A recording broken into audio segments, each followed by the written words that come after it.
Hello, and welcome to another crucial live discussion by DM25, featuring radical ideas you won't hear anywhere else.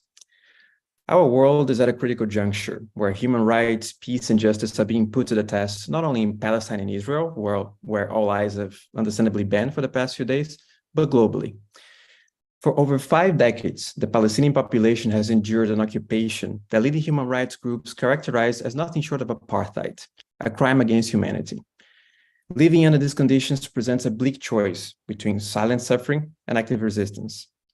In the past few days, we've witnessed unprecedented scenes.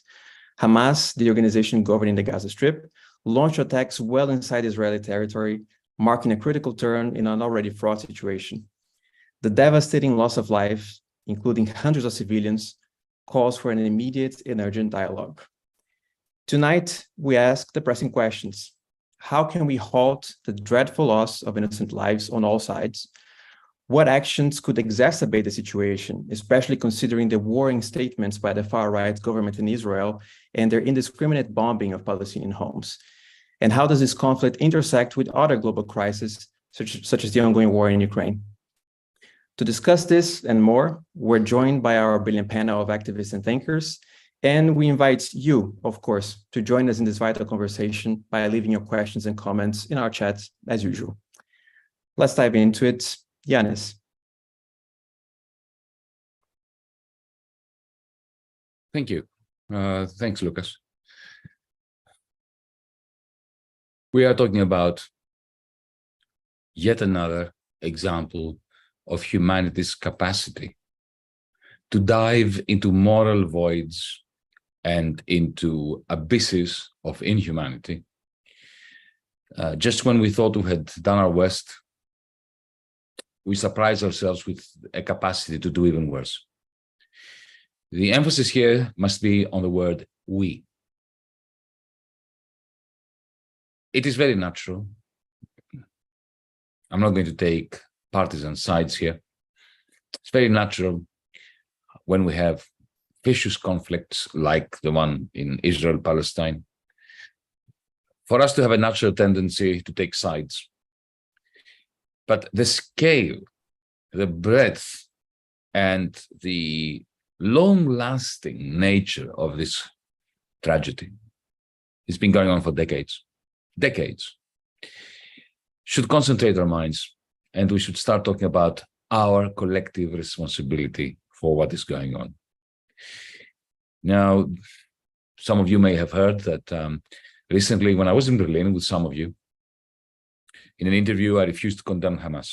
And as you can imagine, quite naturally, that stirred up just a torrent of criticism, of abuse.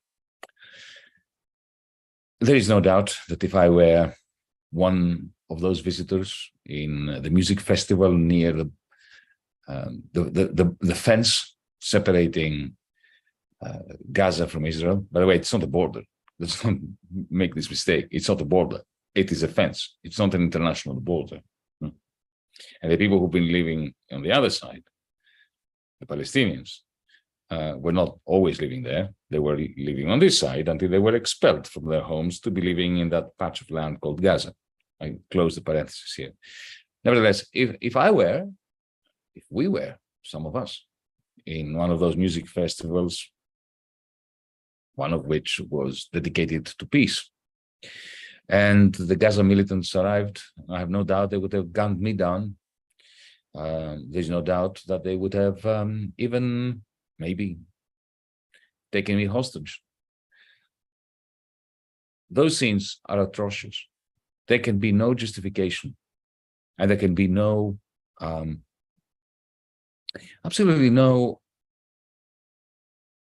way of presenting it as justified. But I'm not going to condemn the Hamas assault on Israel. Those who want me and you and others to condemn Hamas killing spree are insisting that we, for whom every loss of a human being, every severed limb, Every blinded eye, every broken finger is a tragedy for which we consider even ourselves to be responsible. They want us effectively to take the side of the state of Israel. That I shall never do, speaking for myself. And who exactly are they who are demanding of us to condemn Hamas? Let's be clear. These are the same people who look the other way when Israeli army, soldiers, kill unarmed journalists. They kill nurses, doctors, children. They're the people who remember international law, remember the United Nations and its charter. They remember the Geneva Convention on war crimes only when the victims are Israeli. Somehow, it escapes their mind. All these things, UN Charter, international law, Geneva Convention, escapes from their mind when it's Palestinians. The people who are actually insisting that we should condemn Hamas are the very people who are outraged that women and children are victims and hostages. Well, I am outraged. But are they outraged that for years, women and children are kept in Israeli prisons? Where was their outrage about them? They're the same people who support, and maybe if they're pressed, they will not say that they support it, but at least they tolerate the ritual humiliation to which West Bank Palestinians are treated every day, every night of their lives by an apartheid regime, much, much worse than anything that the Boers introduced in South Africa. And that is not something I say as a supporter of Palestine. This is admitted to by Tamir Pardo. Tamir Pardo is Mossad's former director. By Abraham Berg, a former speaker of the Israeli parliament. By Benny Morris, a renowned Israeli historian, and more than 2,000 Israeli public figures, some of them of US citizenship, who signed a public statement declaring that Palestinians live under a regime of apartheid.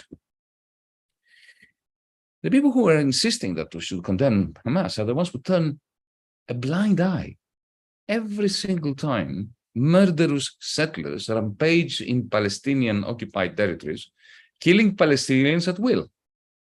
They are the same people who whistle in the wind while Israel's authorities illegally evict Palestinians from their East Jerusalem neighborhoods. Now, these people have lived there for generations. They throw them out, evict them, and they hand over their homes to people who just arrived for the first time in Israel on the basis of the right of the return for Jews, but not Palestinians. They're the same people who accept uncritically, just now, Israel's declaration of war against Gaza, which, by the way, is not a state. They were never allowed to have a state. So it's a declaration of war, not against a state, but against an occupied people, whom the same army has been terrorizing and starving for decades. The same state which, when they announced that they will condemn 1 million children, because that's how many kids there are in Gaza, to live without electricity, without food, without water, constantly being bombarded. These same people who demand that we condemn Hamas, they think that is okay, that this is a legitimate action by the Israeli apartheid enforcers. Yes, comrades, friends, ladies and gentlemen who might be watching this, these same people who demand of us to condemn Hamas demand that the Gazan Palestinians lay down their arms and that they return quietly back into the world's largest open-air prison. To do what? To return to Gaza? To lead what? A life? No, you can't live in Gaza. Life in Gaza is impossible. What you can do is you can vegetate. You can exist somehow in Gaza That was before this turn of the never-ending tragedy of the Palestinians in Gaza. So effectively, they want them to lay down their arms, stop causing trouble, and to die slowly under siege, surrounded by an ironclad army that for decades has been starving them, and they shoot at them like fish in a barrel. They practice their different weaponry. They try it out on them. I've been doing this for decades. No, we shall not be condemning Hamas, even though we consider what they've done to be atrocious. Even though I have no doubt that if I were in Gaza, I would probably be on the hit list as an atheist, as a feminist, as an opponent of fundamentalism, as a great supporter of the Jewish people's long struggle against anti-Semitism. I think I would be one of Hamas's targets, but I'm not going to be condemning Hamas, just like I would not condemn Ukrainians or Yemenis or Syrians who fight back when their homes are invaded by British armies, even if I disagree with them on many things, even if in the process of defending their lives, their territories, their villages, their neighborhoods, they do terrible things. So let's be abundantly clear on this. Nothing justifies deliberate killings, rapes, maiming, especially of non-combatants. Every loss of a human being, I'll repeat what I said before, every severed limb, even a small finger, tiny little finger, this little finger, being severed or being broken is a tragedy. And in this case, we, Europeans and Americans, who have been watching our respective governments support Israel's construction of the circumstances that inexorably lead to these crimes, and above all else, the grand crime of apartheid, we must consider ourselves. I consider myself to be responsible. I've done everything I could to support the Palestinian cause for decades. I have clearly not done enough. So let's be properly responsible, shall we? Let's embrace our responsibility to the Jews, to the Bedouins, to the Palestinians, to the Christians, the Muslims who live on that land. But what does that mean? What does it mean today, especially at this juncture, to take our responsibility seriously?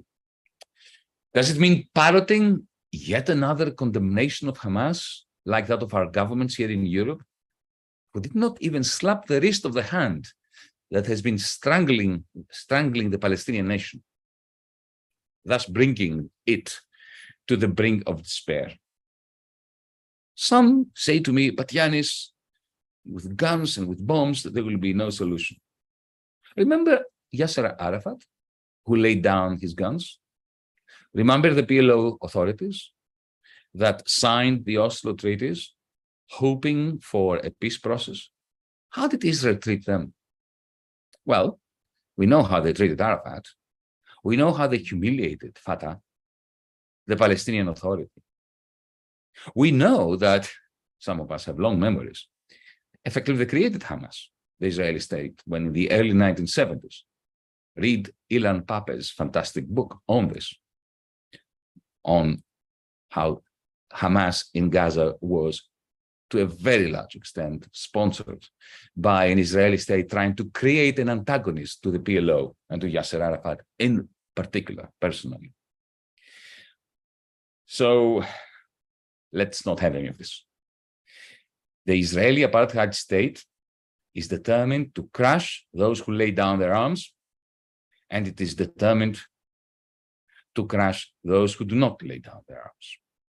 The apartheid state of Israel is all about fencing off, caging the Palestinians until either they die a slow death or they migrate. It's pure ethnic cleansing, occupation, apartheid. I close the bracket, the parenthesis. And I finish by reminding those who do not know that DiEM25 Well, we've tried to respond to the question, what does it mean to be properly responsible in face of this tragedy? By means of a declaration. It started in Athens in May of 2021 with the Athens Declaration in response to Ukraine. Now we have a declaration updated, and I'll just read it out for you, and then I will stop. The declaration, which came out yesterday, reads as follows: the wars in and around Gaza, as well as in Ukraine, cannot be resolved militarily.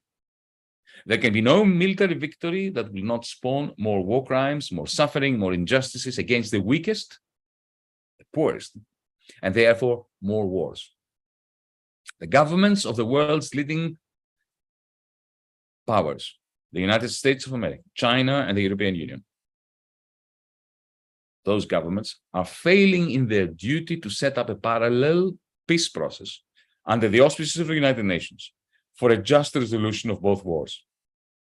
DiEM25 and our political parties called MERA25, extending our Athens Declaration, call upon the world's progressives to demand of our governments that this parallel peace process begins today with a cessation of hostilities as its first step.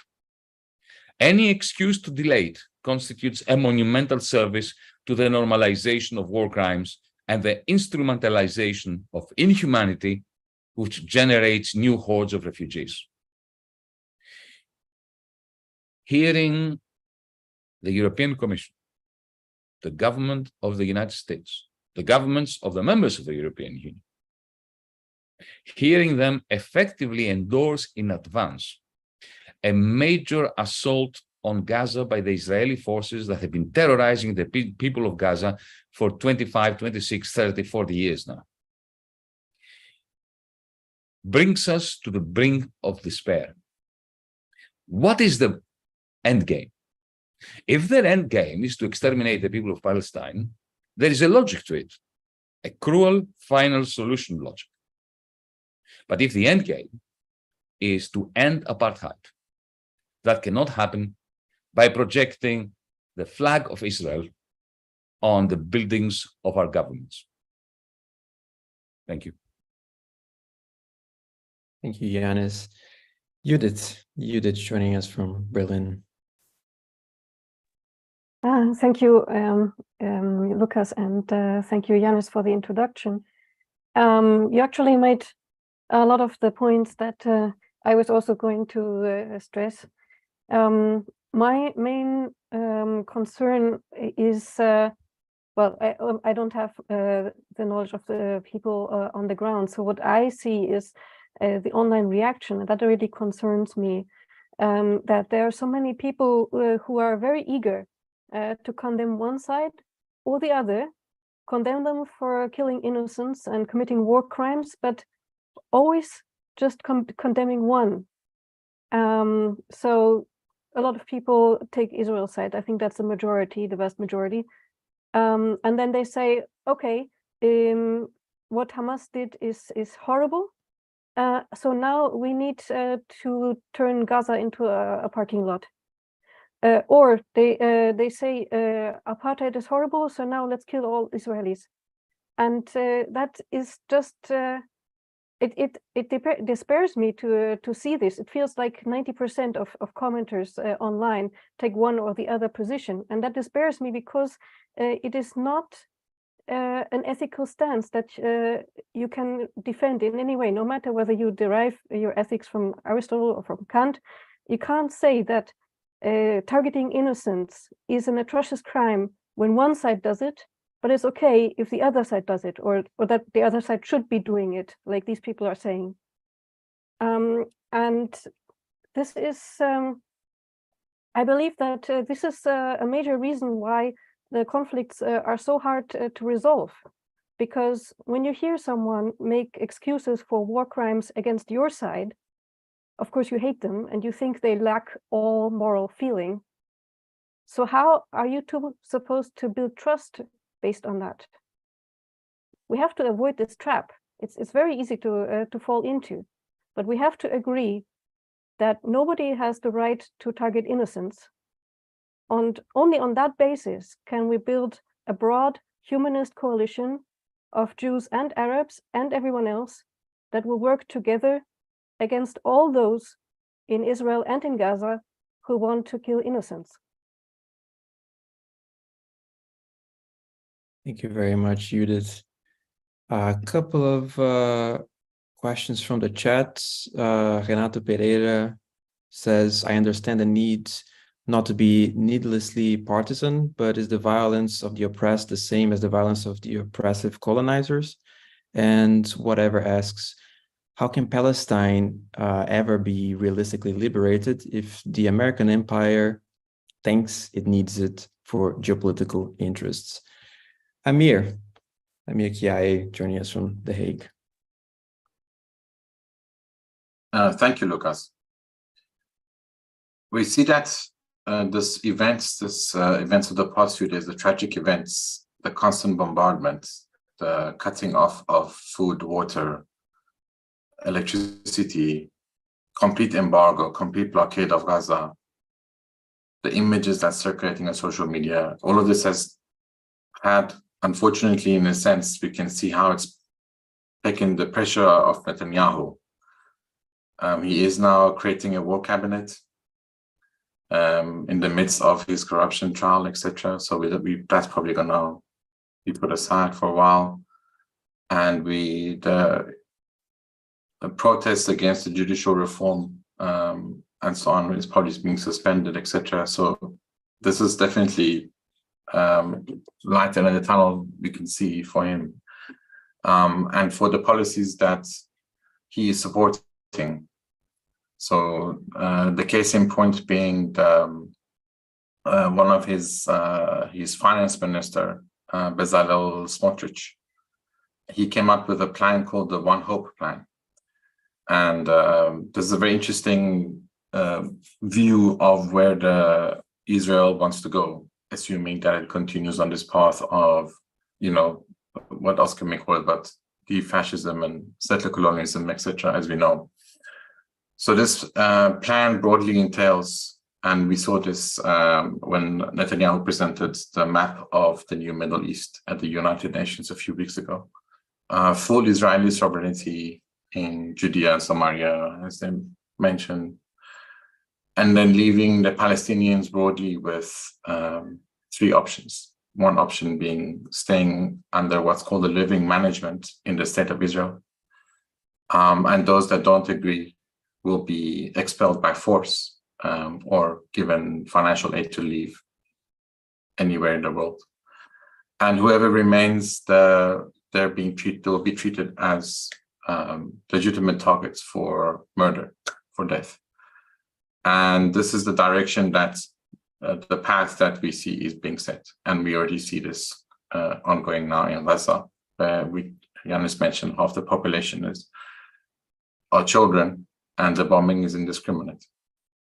So this is where we are at the moment. Now we'll probably talk about this later on tonight, but our own responsibility is, of course, to as DiEM25 members, is to promote and to share our community developed plan for Palestine. And we've talked about this before in terms of how we've come to the realization and solution of a single democratic state on the land of historic Palestine with equal rights for everybody. Anything that's deviating from that will, the powers that be going with a final solution option, unfortunately, will lead to mass murder, as we know, as well as trigger a wider, possibly conflict in the region, because we can also see the drums of war being beaten up against Iran and lots of headlines about Iran being behind Hamas, etc. And oftentimes there's a lot of pressure as well on Biden because of, of this alleged support, etc. So we have to really be aware of the situation is becoming a bit of a major powder keg, which it was even bigger than that now.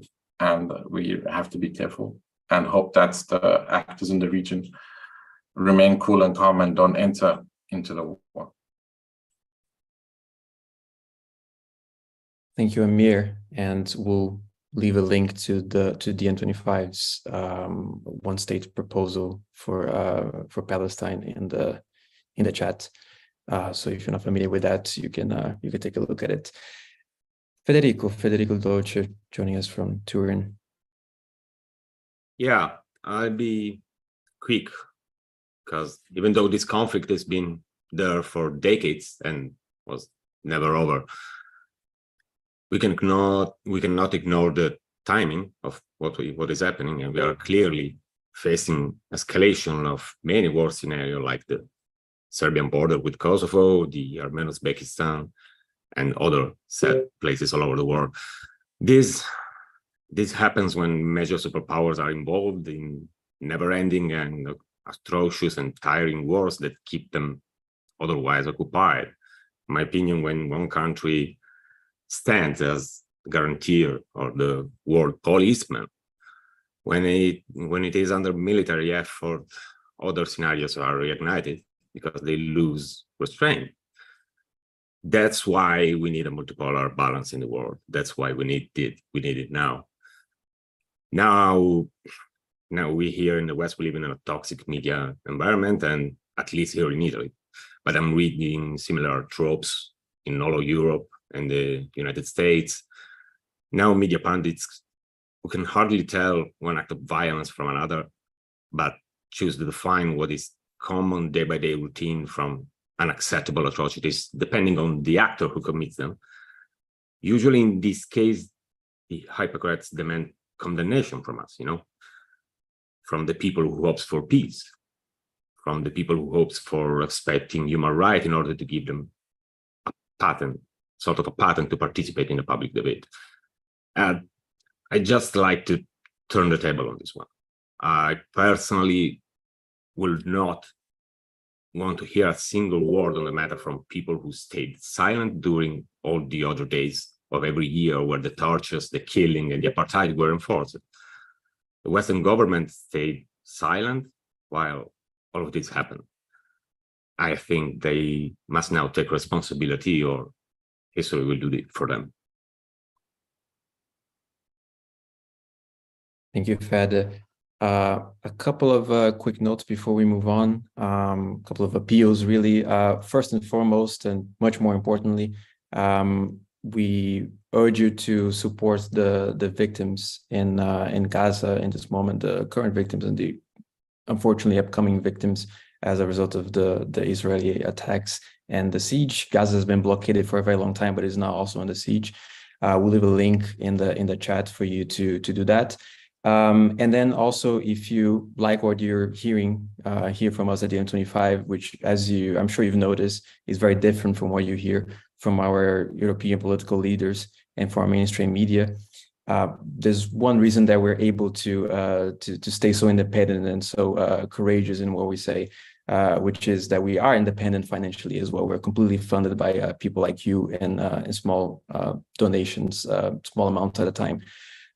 So we also ask that if you like what you hear, if you like this voice, if you want to make it louder, join DiEM25. The link is diem25.org/join, and also donate to help support DiEM25's work with a link that is pinned to our chat.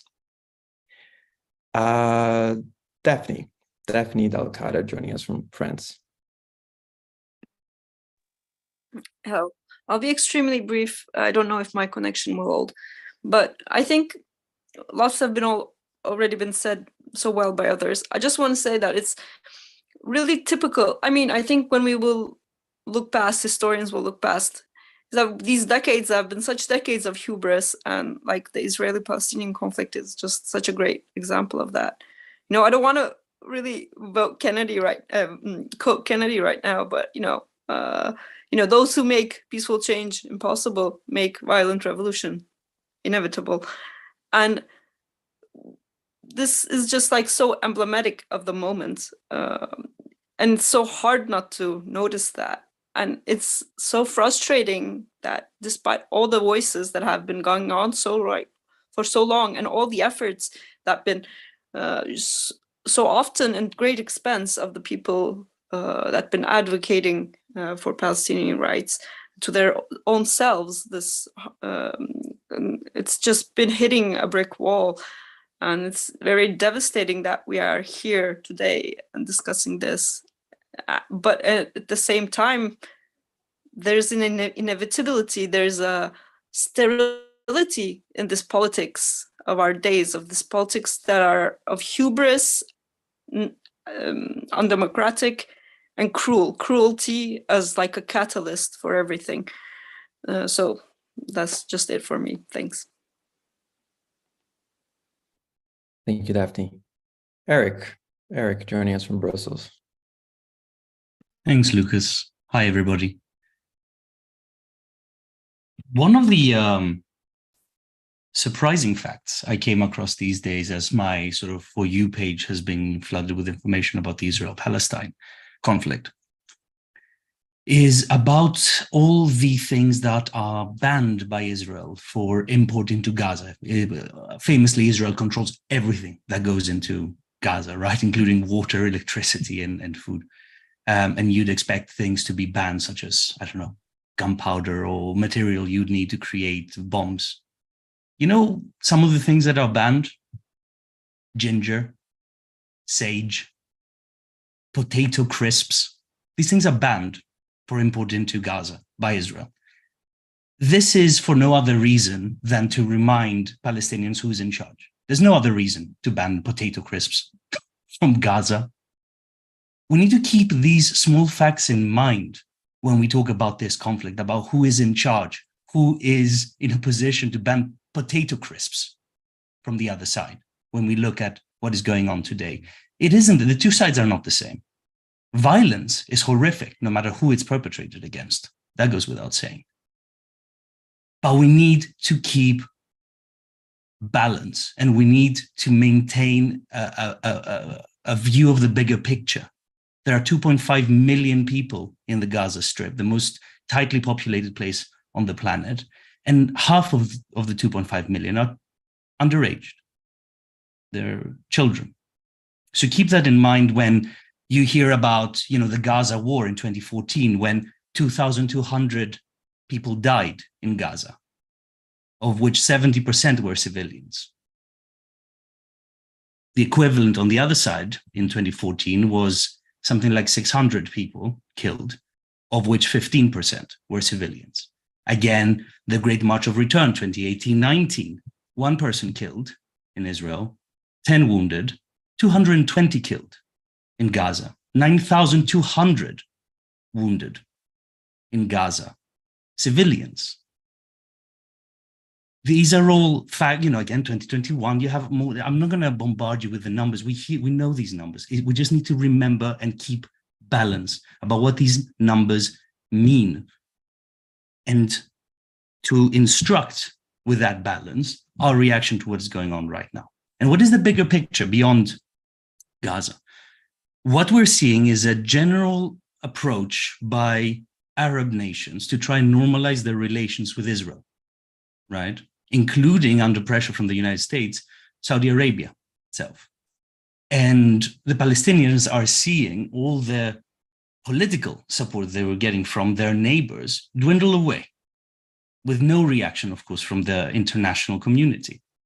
What we are seeing, with their backs against the wall, under this boycott, with these humiliating rules imposed on them, with their land being confiscated, with settlements, the rest of it, with these killings and injuries that I just described, they're also seeing the political support for their cause dwindle away. And then people are talking about how this desperate move by Hamas is hurting their international diplomatic standing. Their diplomatic standing is already at a very critical stage. And this is an attempt to try and bring the Palestinian struggle back into the forefront, back into the conversation, which it has done.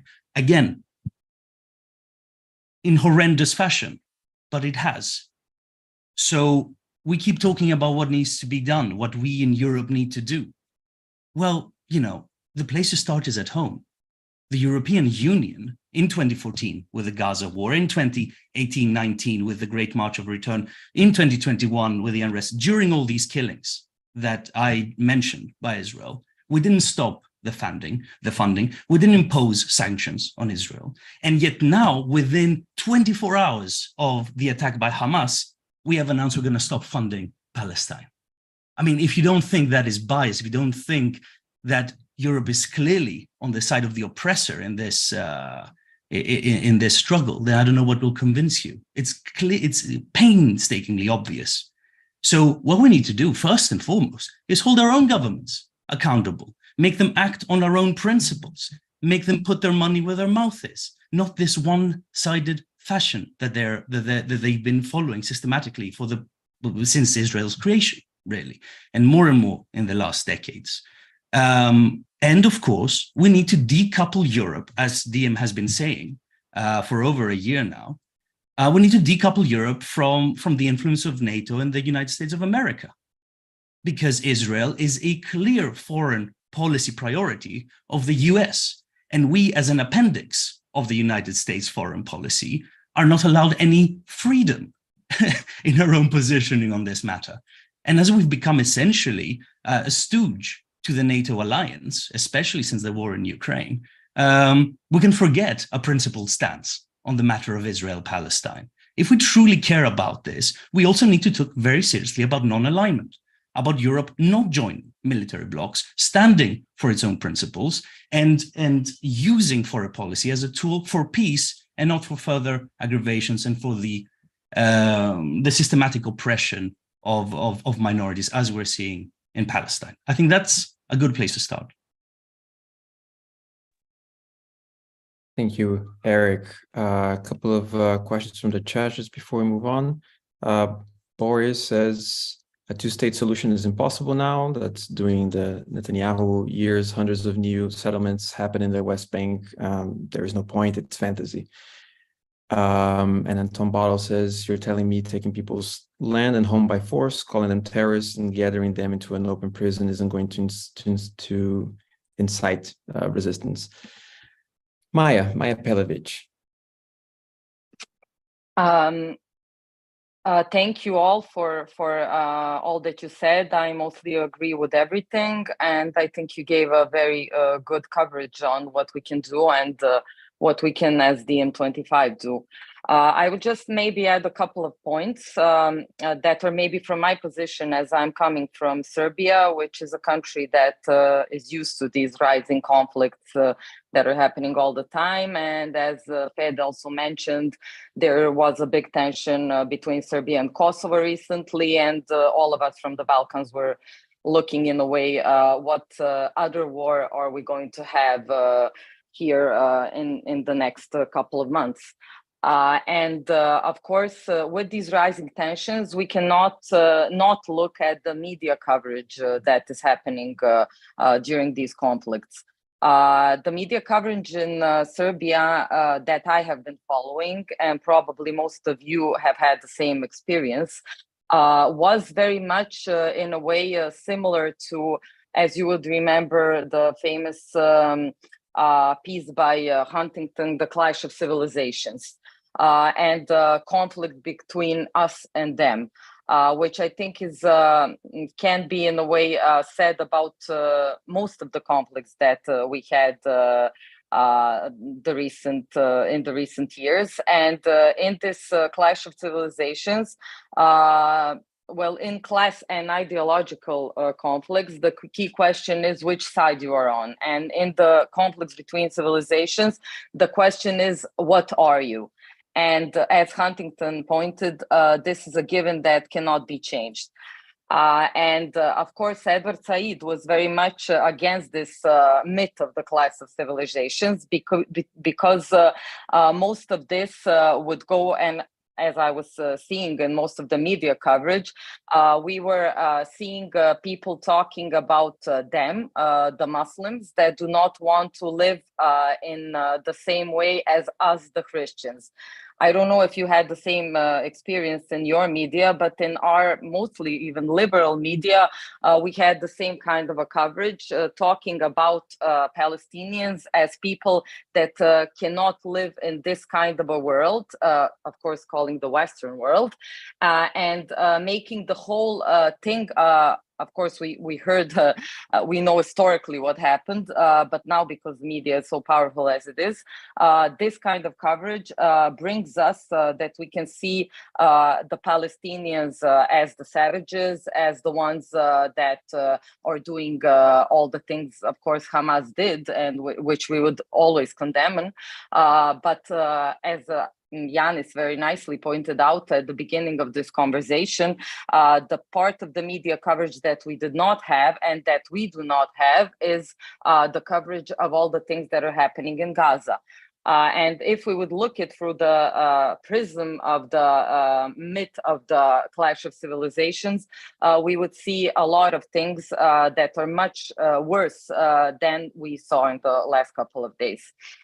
So I would not repeat all the things that all of you already said, but I would maybe point out just a couple of things that we as DiEM25 can maybe do and what we should stand for in this conflict. So as we condemned, of course, every kind of occupation of land, like we did with Ukraine, we should always stay by the weak and occupied. Also, the Palestinians deserve the right to self-determination and the right to have their own sovereign state. But also the Israelis deserve peace and security and a government that is not racist and fascist as their government now is. And we should insist on the end of the occupation of Gaza. And in that sense, this will not only be the liberation of Palestinians, but it will also be the liberation of the Israelis that want to live in peace. Which of course are the Israelis that are against the government that is happening in Israel now. That is all I want to say. Thank you very much, Maya. Noma Zulu joining us from Bremen in Germany. Thank you. When I saw these bombings today, in Gaza, reminiscent of what I went through myself as a girl in Lusaka, Zambia, I felt defeat. I felt helpless. But helplessness is something else.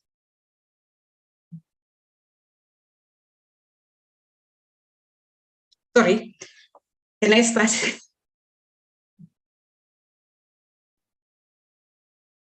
Yes, Noma, if you could switch on your camera, if that's possible. Yes, thank you. So what I wanted to say is when I saw those bombings in Gaza today,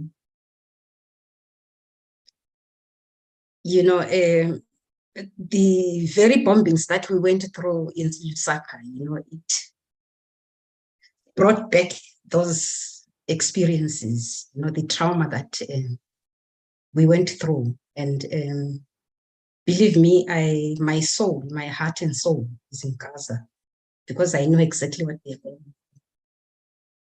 And this defeated position, this helpless position, does not help, does not assist. What I can say in my means is to support what the M25 has already documented, supporting the Palestinians in Gaza strongly. And I can also perhaps say that, Germany should remove itself away from this guilt, and go out to support what is correct and right. Because, I've spoken to Germans.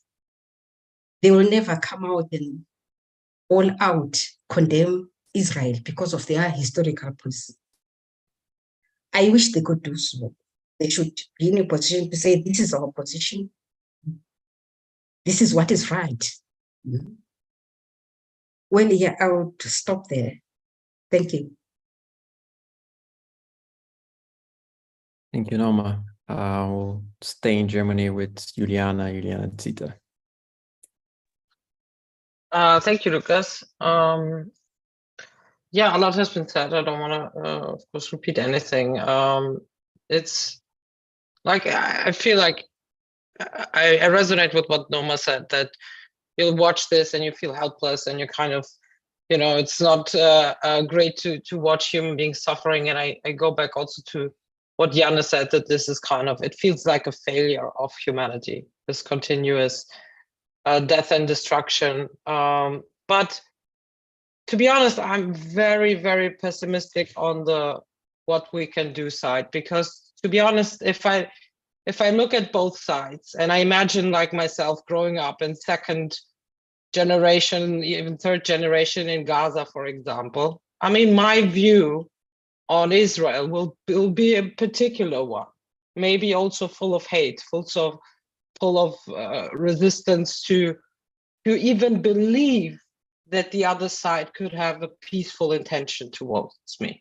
On the other hand, if I'm in Israel and I'm kind of, I've read these comments a lot on the internet the last few days, the comments about Hamas' end goal of dismantling Israel, of Palestinians being supported by Iran and so on, and what their goal is for Israel. So you're an Israeli and you believe that the support and help that Palestinians are getting is primarily interested in you vanishing from the face of the earth. So how do we go from there? And I mean the people in particular. Now, what comes on top of that is an Israeli government and any kind of leadership that the Palestinians might have in form of the Hamas, although I do not believe they have a choice. I think it's a matter of choice. And my counter argument also to saying that radical groups support the Palestinians is, well, that's the only groups they have.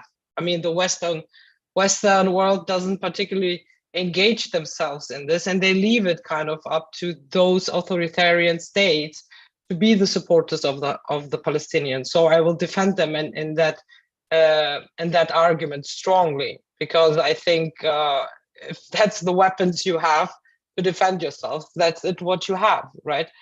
So, but what I deeply ask myself, when you count in all of those factors and you on top take religion into it, which is also a huge factor in this conflict, how we, even with the best peace proposal in the world, how do you make a start? Who do you sit at the table? Like how can you even reach to the hearts of people and give them a glimpse of hope that the peace process might be something they should look out for?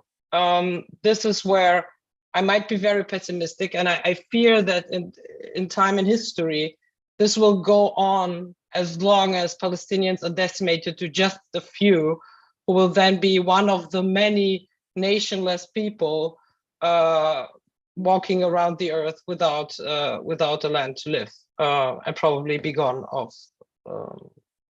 Gaza or West Bank or anywhere. So it's a very pessimistic view, but I just don't have the fantasy to see how really the best peace proposal can be put on the table. And maybe some of you have the idea who can be leading these negotiations and how can we even put a first foot to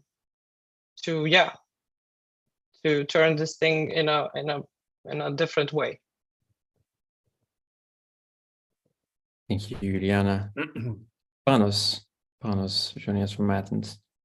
Thank you, Lucas. Trying to understand what's going on and how we can be constructive from now on. I would like to go back to what Yannis said, that Israel was instrumental in the creation of Hamas. Here we're looking at the conflict between Israel and Hamas. So what they wanted to do is they much preferred an Islamic radical opponent as opposed to the secular, more conservative PLO. I would also like to add to that much more recently, Benjamin Netanyahu in 2019, speaking to his Likud party members, actually said that if we want to thwart the establishment of a Palestinian state, we should be supporting and financing Hamas, and that this is our strategy. This has been reported by the Israeli newspaper Haaretz. Also, there is information reported by another Israeli newspaper, Yediot Ahronoth, that the Egyptian intelligence minister contacted Netanyahu himself 10 days before Saturday when the event started, warning him that they had information that something big was being prepared by Hamas. Yet, we saw a complete failure of the Israeli Defense Forces, of the Mossad, to predict and to respond to this eventuality. So what emerges here is a situation whereby autocrats create, in a sense, their own enemies, create the opposition in order to manage the narrative, in order to control developments. And we should see this as part of the story and as part of their strategy in order to see what we can do. By the way, Erdogan in Turkey does the same thing with the Kurds, creating events, creating his own enemies in order to control the population. So in that sense, if their plan is to have as enemies people that they want to portray as extremely radical, terrorists, violent, etc., etc. So this tells us what we should not do. So I cannot tell you what we should do, and I understand the indignation and the anger that all of us will feel when they continue to bomb Gaza, or when they make a land incursion and all the deaths that this will mean. But we should definitely refrain from the most extreme manifestations caused by anger. And I'll go back to what Varoufakis and Temel Quran touched upon in Berlin just this Saturday, that our reactions, we feel anger about a lot of what is happening in the world, should not be informed by rage and anger. We should feel anger, but our actions should be premeditated. So if the first thing to do is to attack their plans in that way by not falling into this trap, the second thing we can do is attack their alliances, and that's exactly the point made by Eric.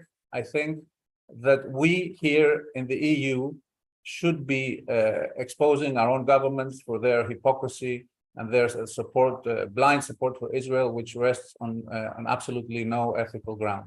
Thanks.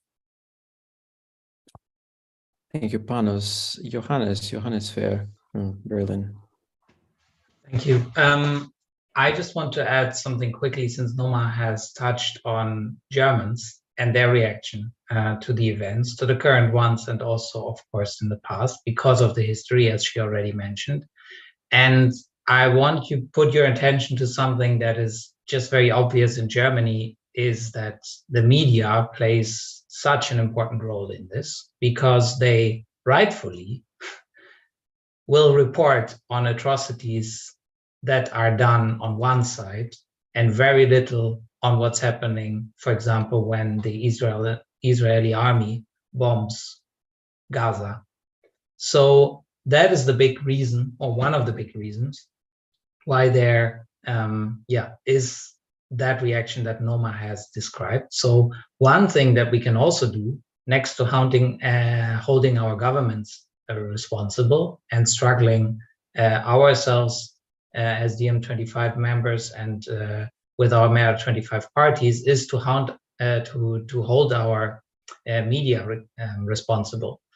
And since Juliana was a bit bleak in her outlook for this, I think, yes, you can be like that. And I also just want to remind everyone that we are also, when we are in Germany, speaking from a country that waged a war against the whole world more than 70 years ago, and now is living quite peacefully, although not everything is well with German foreign policy, with the direct neighbors. And there's absolutely no hate left towards the French, the Polish people in Germany, or almost none. And I think if you look at that, I think there can be a bit of hope that all kinds of wars, conflicts can be resolved if enough people have the courage to stand for peace, even though it might be hard at sometimes, and you might even be attacked for it. Thanks. Thank you, Johannes. Yanis. We are already doing what we can. Do not make the mistake of making the distinction between the kind of discussion we're having now in front of an audience and decisive action. Words are powerful. Over the last few days, those of us who've been engaged in the media, who've called out journalists, who demand of us that we condemn Hamas, in order effectively, I didn't care so much about the condemnation of the Hamas. By demanding the condemnation of Hamas, they want us to take the side of Israel, for us to wear an Israeli flag and essentially to condone in advance the flattening of Gaza, as Judith said, the turning of Gaza into a parking lot, hoping that the problem will go away if only that final solution is implemented. By saying no to that, we are already doing our bit. DiEM25 comprises tens of thousands of people, not enough, but that's who we are. And tens of thousands of no to this legitimization is a bulwark against the demolishing of Gaza and of thinking of the demolition of Gaza as a solution, a resolution, an end game. I was reminded this morning, I don't know why, my mind went to the bombing of Yugoslavia, to 1999, because there was a similar pressure on me personally by members of the journalist press corps to condemn Serbia, to take sides again. Back then, I thought something which now is again pertinent, that this ritual condemnation of one side has the purpose of effectively making us white Europeans feel superior to the barbarians who are being bombed. That has always been the case.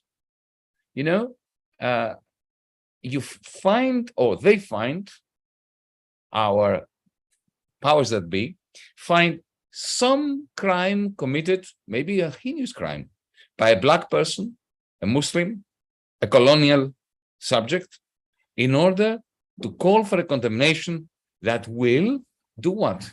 It will greenwash or wash out or cleanse colonialism. It will cleanse apartheid.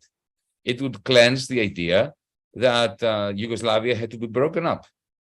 Back then, I was astonished by the manner in which, the West, the Western press, the Western mindset, the Western imperialist doctrine constantly tries to segregate victims between fashionable victims and unfashionable victims.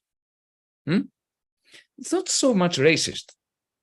Because, for instance, today, if you're a Muslim Uyghur in China and you're being ruthlessly oppressed by the Chinese Communist Party, you are fashionable. You're a fashionable victim. But if you're Muslim in Kashmir, in Indian-controlled Kashmir, under the Modi regime, you're not a fashionable victim. Nobody talks about you. Nobody cares about you. They will only talk about you if you take up arms against your oppressors. So it's not even anti-Muslim. It's not even racist. It is an instrumentalized segregation of victims into fashionable and unfashionable victims. And the only way you can be thought of today as an innocent victim is if you somehow are categorized and made to belong to some kind of fashionable victim group. That, I think, is something that we have at the back of our mind. But let me now finish off with a more positive take. It is, of course, as we like to say, that in the depth of the night, at the night's darkest moment, when the first light is around the corner. When I lived in Britain and I experienced the horrors of the troubles in Northern Ireland, the sequential effective suicides by starvation of the prisoners in the Maze prison with Bobby Sands and the rest. I never imagined that there would be peace in Northern Ireland in my lifetime. The hatred between the nationalist community and the unionist community was so strong. I remember a guy, Ian Paisley, the leader of the Democratic Unionist Party, his fiery, very articulate speeches, full of racism against the Catholic nationalist community. And I remember the rage of the IRA, Sinn Féin, against the Protestants. You know, it never occurred to me that there would be something like the Good Friday Agreement. It is precisely because here we have two peoples. We have Israeli Jews and Palestinian Arabs. I can think of no other people, perhaps the Kurds, who have been so hard done by history over the last 150 to 100 years.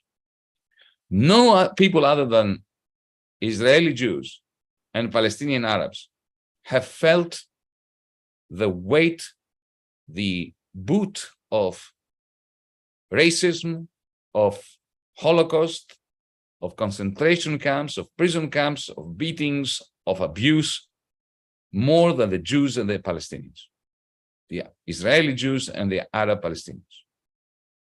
Well, maybe this shared experience is what is necessary to bring those two peoples together. I do not see how this can take place in the context of a two-state solution anymore, because I don't believe that either, and that is coming from an atheist, right? Get this right. This is an atheist saying those words. I don't believe that God and Allah could get together and draw a borderline in the land of Palestine that would make for a sustainable peace. That's why I support the one-state solution with civil liberties for all and in equal measure. So here's hoping against hope, but with the precedent, the historical precedent I mentioned, whereby it is extreme civil war, because that it is what it is in Palestine, in Israel. It's a civil war. These people are much closer to one another than any people in the world. They may think that the other is the alien, the other, the different, the enemy, you know, the devil incarnate. But essentially, this is a civil war. These are two Semitic peoples who have no reason not to live together, really. I mean, the mind boggles just to think that that might be the case. But because of the intensity of the conflict and the hatred and the pain, there is a chance, a dialectical Hegelian chance, that this conflict can spawn a surprising peace. Thank you very much, Yanis, for this, for